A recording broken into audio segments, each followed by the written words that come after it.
ملک میں نفرت کی سیاست کے بخار کو توڑنا ہوگا، نوجوانوں کے ہاتھوں میں بندوق کی بجائے قلم تھمانا ہوگی۔ بلاول بھٹو زرداری کا تقریب سے خطاب۔ کچھ لوگ کہتے ہیں کہ تقسیم اور نفرت باقی رہے، ایک دوسرے کو غدار اور کافر کہیں گے تو ملک کیسے چلے گا؟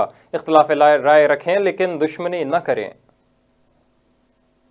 ایک انگریزی کا saying ہے and it's sort of become repeated too much in kind of plan, but I will repeat it, that the pen is mightier than the sword. And truly the pen is mightier than the sword. Unfortunately, ہم اس pain کے بجائے اپنے نوجوانوں کے ہاتھوں میں ہتھیار، بندوق، گولی تو تھام لیتے ہیں، مگر وہ قلم، وہ کتاب اس طریقے سے نہیں۔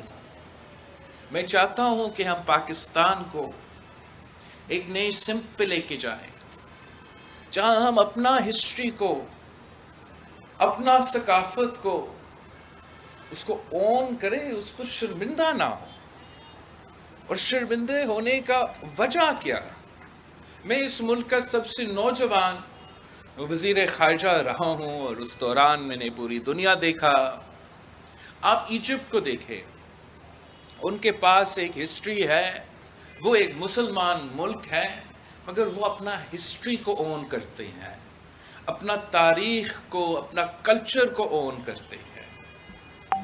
کوئی ایسا دنیا میں ملک نہیں ہے جو اپنا ہی تاریخ کو، اپنا ہی ماضی کو اگنور۔ میرا ایک خواب ہے، ایک ویژن ہے اس ملک کی مستقبل کے لیے، کہ پاکستان کا بچہ موہنجو دارو سے واقف ہو، کشمیر کے، پنجاب کے نوجوان ہمارا شیخ ایاز کو پہچانے، جیسے ہمارا سندھ کے نوجوان علامہ اقبال کو پہچانے۔